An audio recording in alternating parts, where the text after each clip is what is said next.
Hello and welcome. This is Chapter 8, Lesson 39, Simplifying Fractions, in Mr. McAuliffe's Flipped Classroom.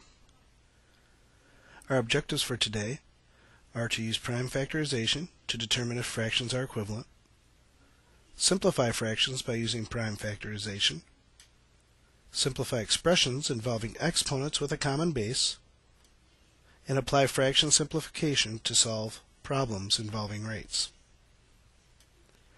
When two fractions describe the same point on the number line, it means that they are equivalent fractions. We've talked about what equivalent fractions mean several times in the past few chapters. An example we have on the screen now is 1/15. We've seen that it's repeated addition, and it repeats 10 times to give us 10/15, which places it on the number line. We also have another example below it, which is 1/3 plus 1/3 that goes to the same coordinate, or same plot on the number line, but this time it's 2/3. So we want to know, is 10/15 equal to 2/3?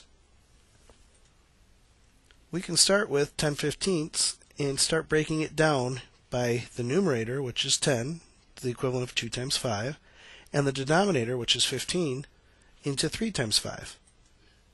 Now we can use these representations to express the fraction. So 10 becomes 2 times 5, 15 becomes 3 times 5.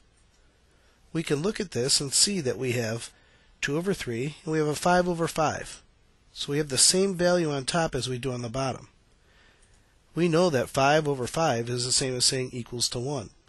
So we're saying that 2/3 is times 1.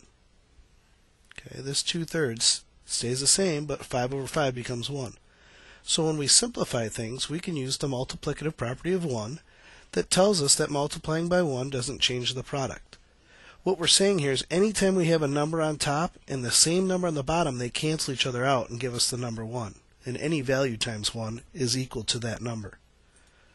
So in this case, 10/15 is equal to 2/3. And that we've just used the prime factorization that we worked on last chapter to show us that these two fractions are equivalent.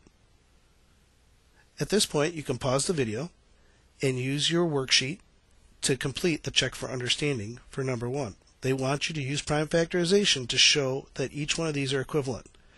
So 6/10, you're going to find an equivalent fraction using prime factorization. Make sure you show all your work.